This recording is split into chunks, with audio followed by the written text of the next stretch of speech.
Généralement, le conseil municipal dure entre 2 heures et 2 heures et demie.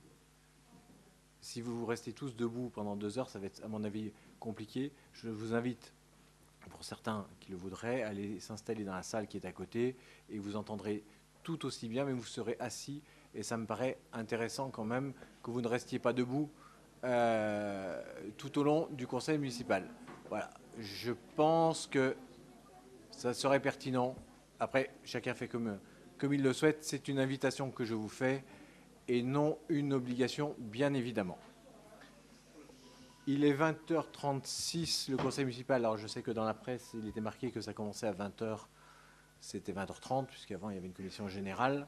Donc, c'est à 20h30 le début du conseil. Les secrétaires sont Laurent Servenet et Marie Martinez. Et j'invite l'un des deux, Mme Martinez, à faire l'appel. Bonsoir à tous. Odo Xavier.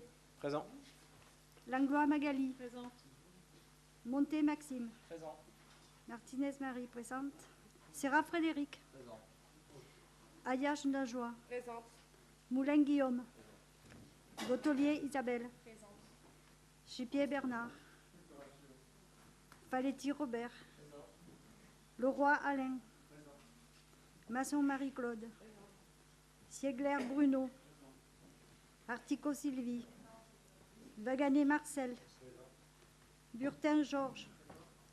Daré Irène. Marinier Florence. Julien Marilyn. Trédès Arnaud. Blesson Gaël. Procuration. Goubert Christian. Servonnet Laurent. Mégerie Estelle. Pierrot José. Versier Catherine. Boisier Pia. Nazaré Martine. Et Nousset Hervé.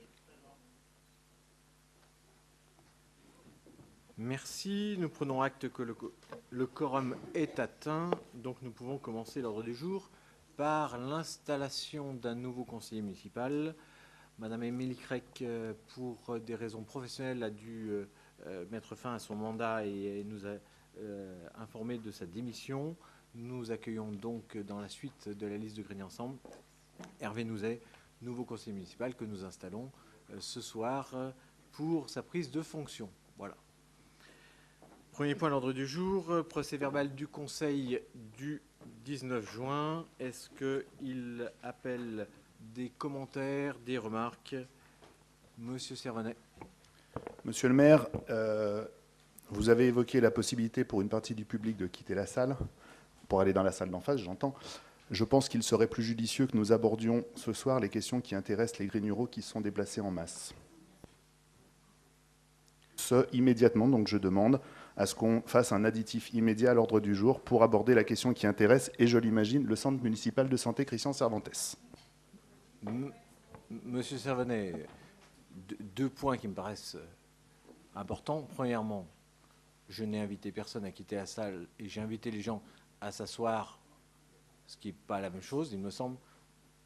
Je prends acte que vous êtes d'accord avec ce point de vue. Deuxièmement, jusqu'à preuve du contraire, je n'ai pas noté que c'était vous qui organisiez l'ordre du jour. Donc, par conséquent, l'ordre du jour du Conseil restera le même. Et je ne peux en faire autrement. Simplement, la seule chose que je peux me permettre de faire, puisque pas plus que vous, c'est moi qui fixe l'ordre du jour au dernier moment, puisqu'il y a des règles en France et qu'on les envoie au moins 5 jours francs en amont, vous seriez le premier, si on dérogeait à cet ordre du jour, à pouvoir le contester au tribunal administratif, ce qui sera ennuyeux. Ce que vous pourriez faire, bien évidemment. La seule chose que je peux proposer, et peut-être que c'est cela que vous vouliez évoquer au départ, ça serait de suspendre le conseil municipal pour prendre un temps de discussion avec des personnes qui sont venues Et dans ce cas-là, on peut prendre 10 minutes, un quart d'heure pour cela, je n'y vois aucune difficulté. Mais dans ce cas-là, il faut suspendre le conseil municipal.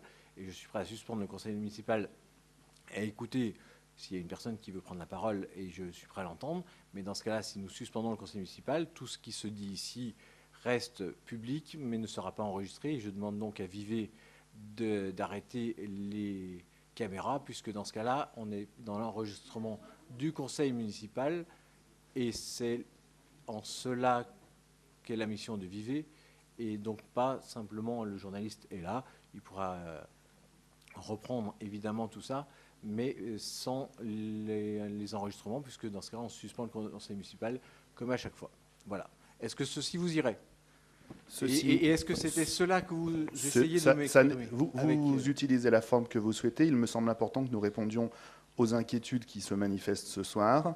Je pense qu'effectivement, la suspension de séance est une solution. Je conteste pour ma part la suspension de l'enregistrement par Vivet, mais vous en êtes seul responsable. C'est pas que je suis responsable, c'est qu'il y a une convention sur le fait que, là aussi, il y a un certain nombre de règles, Monsieur Servenet. Nous sommes dans un état de droit, je le maintiens. Voilà. Donc, voilà. Mais je suis prêt à suspendre, évidemment, le conseil municipal. Est-ce que, Monsieur Servenet, vous voulez prendre la parole ? Oui, je souhaiterais pouvoir intervenir si le conseil est suspendu. Le conseil est donc suspendu. Mesdames, Messieurs, on reprend. Voilà. Merci.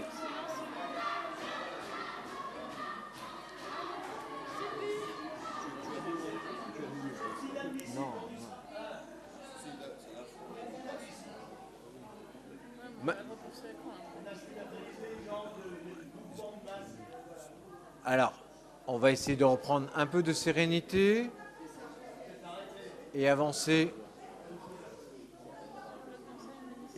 sur le conseil municipal. Le premier point à l'ordre du jour était donc la décision modificative numéro 3. Et donc, par conséquent, Madame Articot, je vous laisse la parole sur ce premier point. Bonsoir. Donc, je vais vous présenter la décision modificative numéro 3 du budget principal. Cette modification aux inscriptions budgétaires est équilibrée en dépenses et recettes. Pour la section d'investissement à 540 387,06 €. Et pour la section de fonctionnement à 76 477,81 €.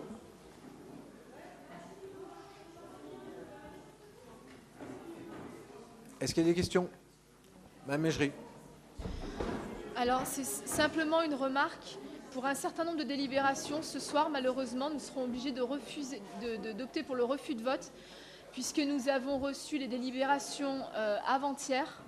Et pour certaines d'entre elles, oui, avant-hier. On a reçu les délibérations simplement avant-hier. Et pour certaines délibérations qui étaient assez conséquentes, on n'a pas pu les étudier. Donc pour un certain nombre, nous choisirons le refus de vote, comme pour celle-ci, par exemple. OK.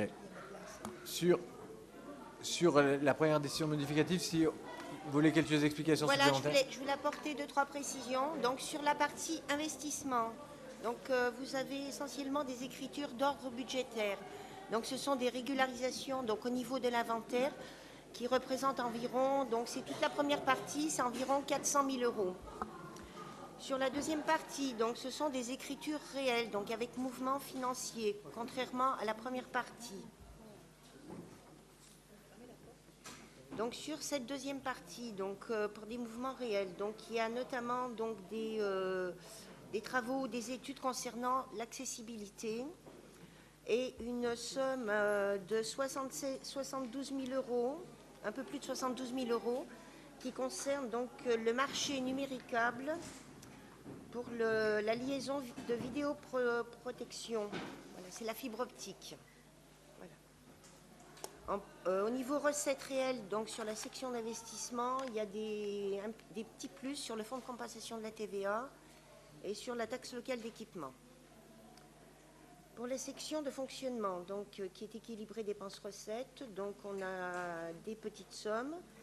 Donc on a une régularisation d'écriture qui concerne un tracteur qui physiquement se trouvait donc à la ville de Givors lors de la dissolution de la communauté de communes Givors-Grigny et comptablement se trouvait donc à Grigny. Donc il y a une somme de 76 476,81 € qu'on retrouve donc en dépenses et recettes. Il y a également une dépense de 16 369,38 € qui correspond donc à une recette qui avait été faite il y a pas mal d'années concernant le PAE des Arborats, oui. Donc c'était la participation d'un occupant d'une parcelle. Et malheureusement, à ce moment-là, donc, la personne n'a pas payé. Des relances ont été faites. Cette personne a pris un avocat. Et le problème, c'est que l'avis des sommes à payer n'a pas été envoyé à la bonne adresse. Donc, cette somme ne sera sûrement pas recouvrée.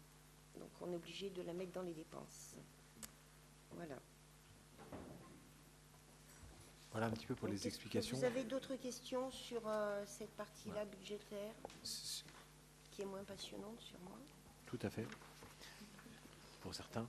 Ce qui est important pour la vidéoprotection aussi, c'est un engagement pour 10 ans qui est passé ici. On a fait le choix sur la vidéoprotection de travailler directement sur de la fibre optique. Et là, évidemment, on prend un engagement sur 10 ans, mais une seule fois, 70 000 €, ce qui permet d'avoir un coût qui est finalement assez faible sur l'ensemble de la période. Je reviens sur ces 16 000 €. Moi, quand on a vu tout à l'heure, quand je disais que ce n'était pas un problème d'argent, tout n'est pas qu'un problème d'argent.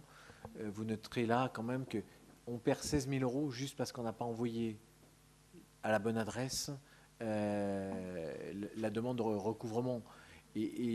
Enfin, ça me fait un peu mal au cœur quand on perd des sommes comme ça, sachant que à la fin de l'histoire, on manque pour le périscolaire ou pour un certain nombre de choses d'argent. Voilà, ça me navre un petit peu. Je mets aux voix. Qui est pour cette décision modificative?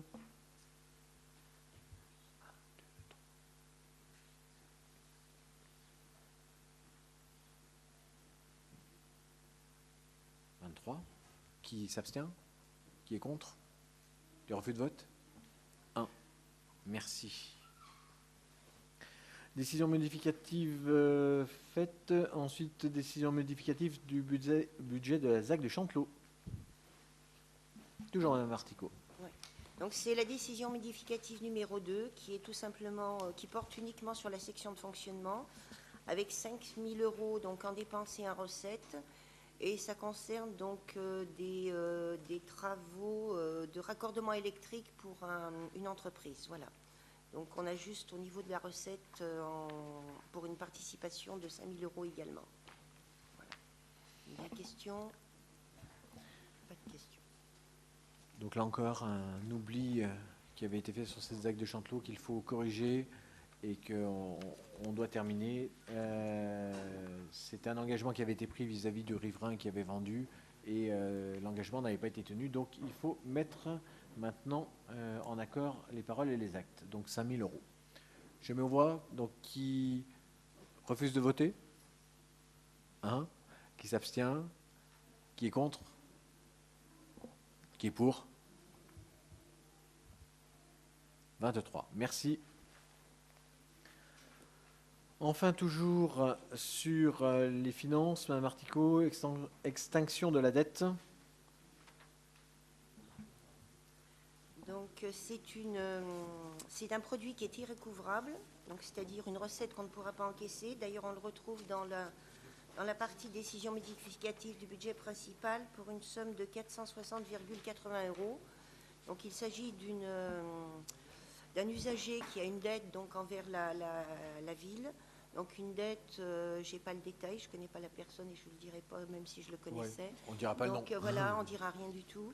Donc c'est une personne qui est en faillite personnelle et qui a donc soit sur la cantine, soit sur du périscolaire. Donc il y a une dette de 460,80 € qui a été déclarée donc en liquidation, enfin en faillite personnelle. Voilà. Je mets aux voix. Qui est contre? Qui s'abstient? Les refus de vote? C'est adopté à l'unanimité.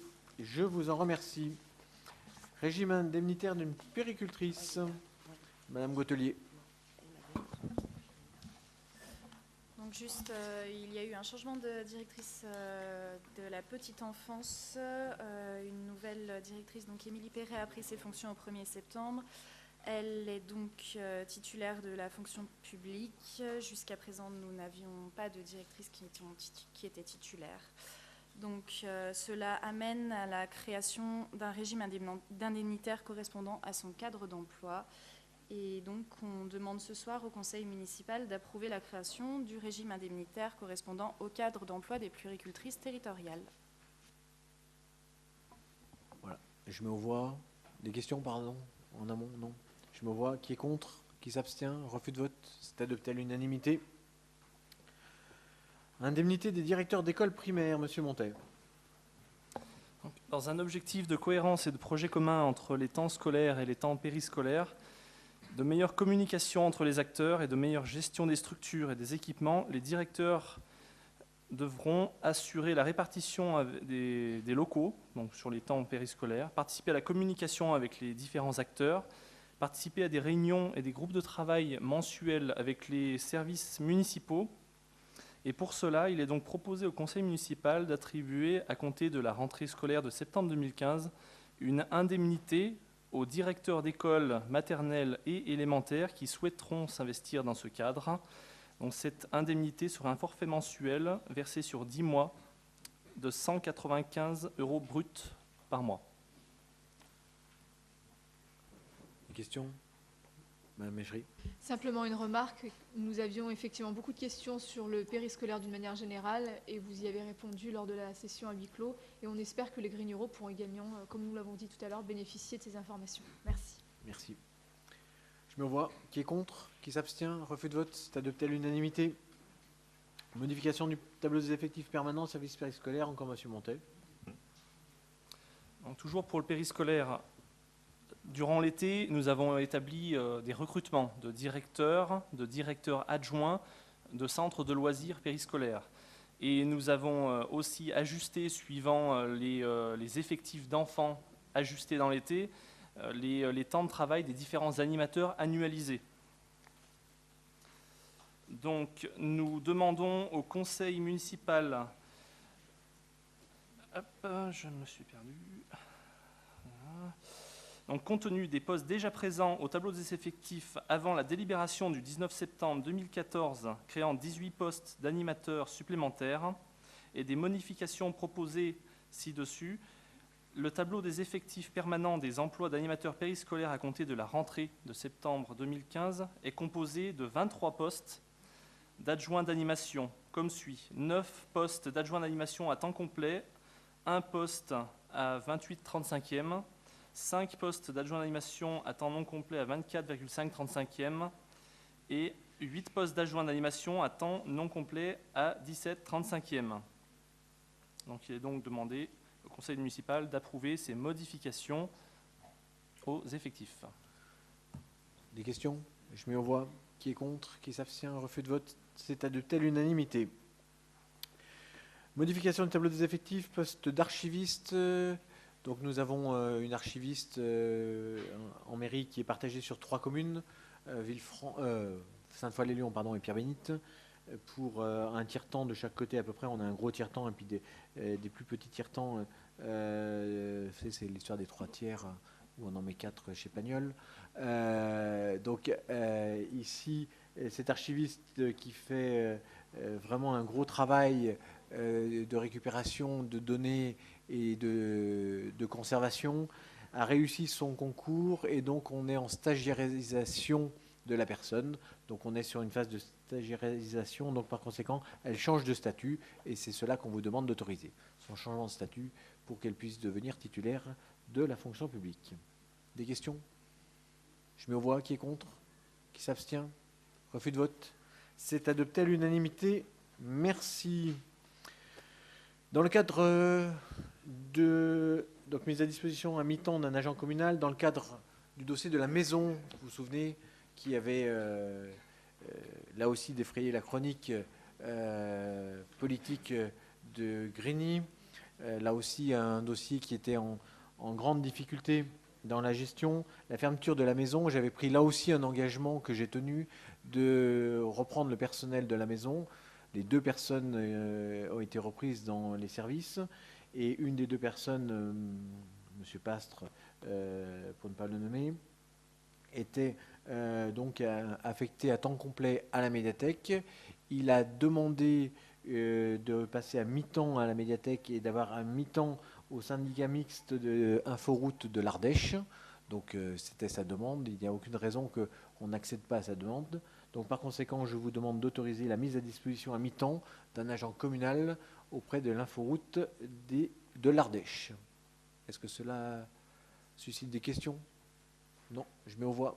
Qui est contre? Qui s'abstient? Refus de vote. C'est adopté à l'unanimité. Métropole, contrat de ville, métropolitain, Frédéric Serra.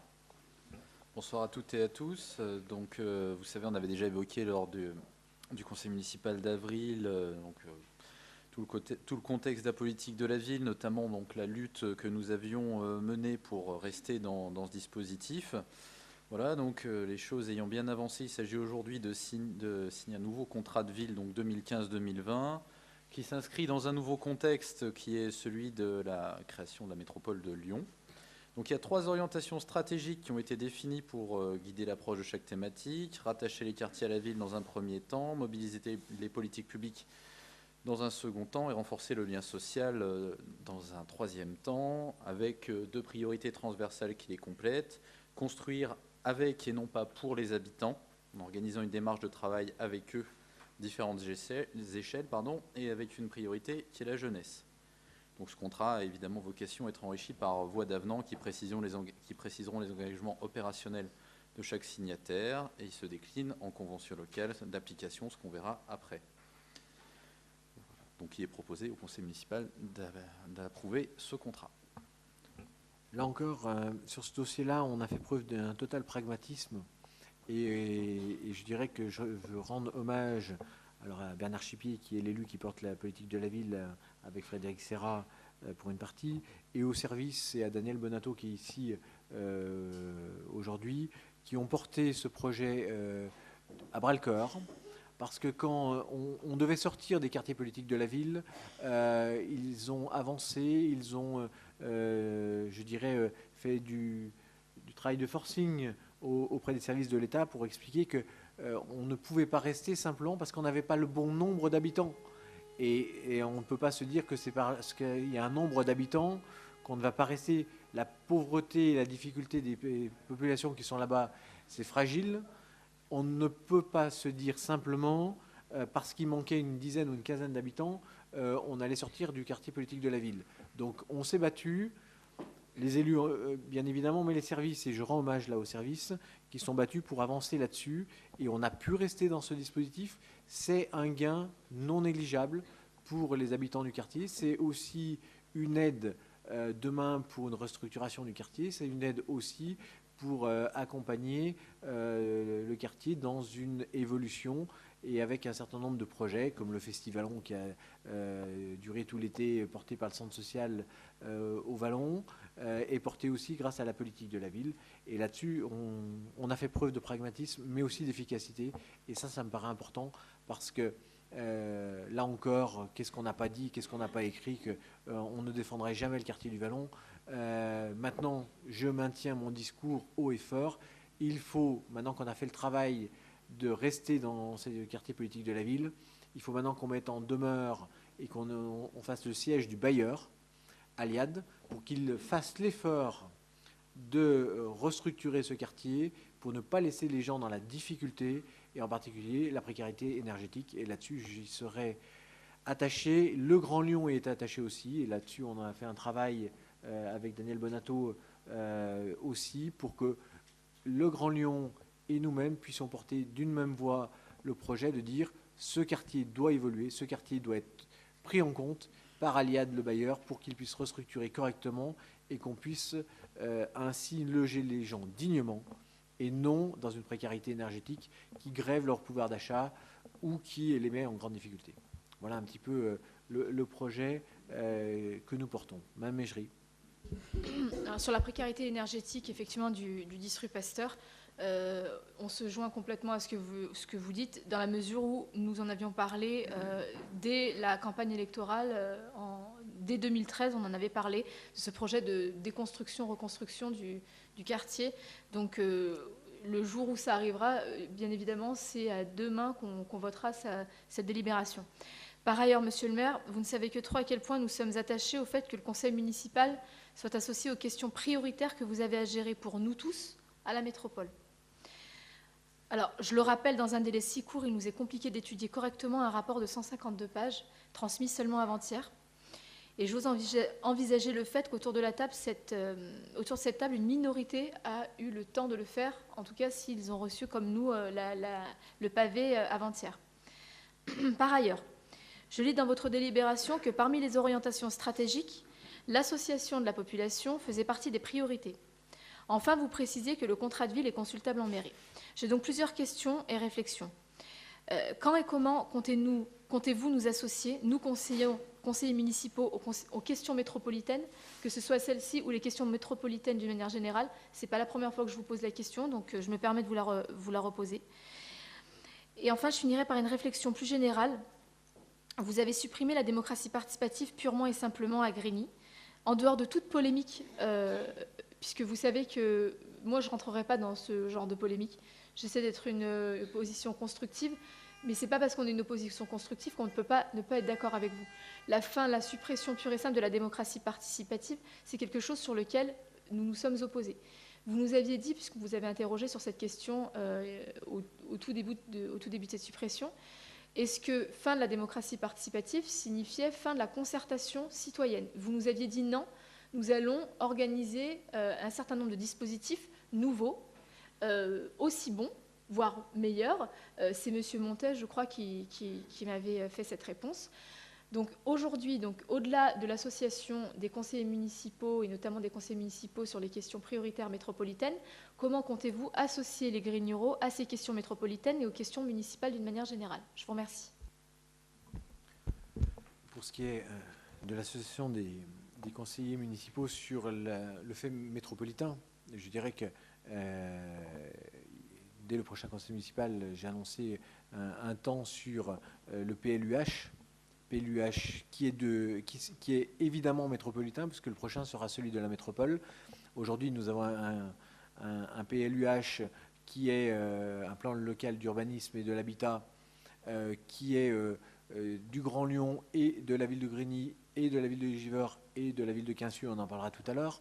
Le prochain sera global pour l'ensemble de la métropole. Et on prendra une bonne heure pour en discuter des orientations qui nous paraissent pertinentes d'avancer, et on prendra du temps lors du prochain conseil municipal.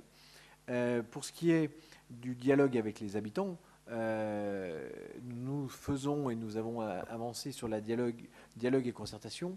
Des temps, alors M. Montet en parlait tout à l'heure, avec les parents d'élèves sur le périscolaire. Nous avons fait, dans le mois qui vient de passer, 3 réunions de dialogue et de concertation. J'allais en parler, mais puisque vous me le demandez maintenant, dans les actes de gestion, sur les aménagements de la rue Fabien-Roussel, sur les aménagements du centre-ville, sur les aménagements de la rue Floriget. Un autre va venir sur le bilan des aménagements de la rue Pierre-Sémar.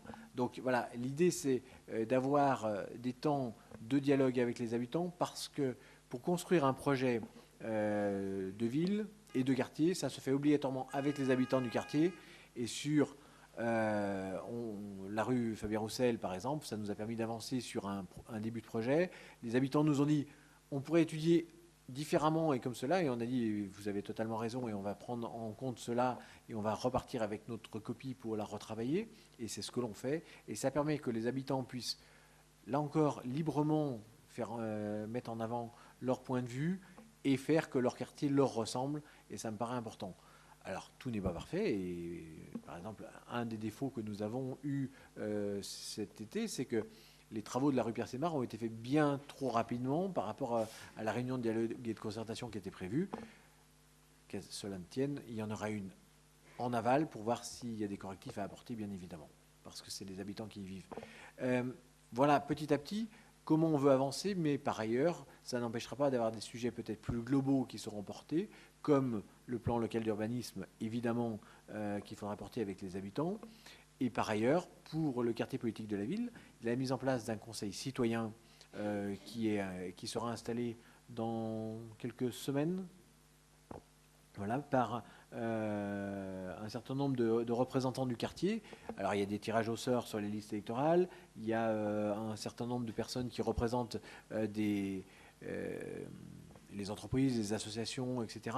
Et ce conseil citoyen est à part entière, je dirais, du conseil de la politique de la ville. C'est ça l'objectif. Donc vous voyez, on ne laisse pas du tout de côté le dialogue et la concertation avec les habitants. Je pense qu'on l'a construit petit à petit. Alors peut-être que ça n'a pas été assez rapide au démarrage, je le reconnais humblement, mais en même temps, il nous a fallu peut-être le temps aussi de digérer la prise de fonction pendant cette première année, digérer, je dirais, tous les dossiers pour les connaître davantage. Et vous voyez que sur un certain nombre de dossiers où c'était peut-être parfois un peu complexe, on l'a vu tout à l'heure avec le centre de santé, on peut le voir sur un certain nombre de dossiers qui ont pu être compliqués parce que peut-être instrumentalisés, on veut s'en sortir par le haut pour avancer et dans le dialogue et la concertation des habitants. Mme Mégerie. Alors, en dehors de toute instrumentalisation, je veux bien entendre effectivement qu'on peut penser à des instrumentalisations. Effectivement, on peut avoir des doutes. Ceci étant dit, je pense que la rupture avec la population et avec certains quartiers pourrait poser un certain nombre de soucis. Et effectivement, les espaces de concertation sont des lieux de déminage où justement ce genre de sujets sont abordés de manière sereine, où on a la possibilité d'avoir des explications qui sont faites au fur et à mesure. Donc le problème, c'est que si on bloque le discours, le dialogue, en tout cas, vous avez raison, moi en ce qui me concerne, vous avez mis trop de temps, et en ce qui me concerne, ce n'est pas suffisant. Après, j'ai monté la démocratie participative à Grigny, donc je ne suis peut-être pas suffisamment objective, on va dire, et je suis peut-être plus exigeante puisque c'est aussi mon métier. Donc je conçois le fait qu'on ne puisse pas forcément aller jusque-là. Ceci étant dit, je pense qu'il est urgent, absolument urgent, d'amorcer ces espaces de concertation, parce que le genre de soucis que vous avez rencontrés aujourd'hui sont des soucis que vous allez pouvoir rencontrer beaucoup plus fréquemment si... Il faut dire que la population avait une certaine habitude de concertation. Ce n'était pas toute la population, vous avez raison. Vous avez raison, ce n'était pas toute la population.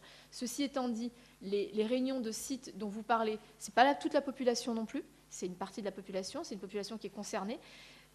Se dire que la démocratie participative, c'est simplement, en tout cas pas la démocratie participative, disons la concertation, puisque ce mot est trop connoté ici, dire que la concertation de riverains sur des travaux, dire que ça, c'est de la concertation, moi, personnellement, je ne suis pas d'accord. On peut ne pas être d'accord sur cette question-là. Moi, personnellement, je ne suis pas d'accord. Pour moi, c'est extrêmement réducteur et les simples travaux de chaussée, de nid de poule, etc., c'est pas ça. En tout cas, moi, c'est pas le projet citoyen qu'on portait. On n'avait pas parlé de démocratie participative, justement, pour des questions purement polémiques. Mais malgré tout, la démocratie participative porte bien son nom. C'est un terme qui est extrêmement galvaudé aujourd'hui, mais ça porte un nom et c'est pas pour rien. C'est la véritable démocratie, c'est la véritable participation.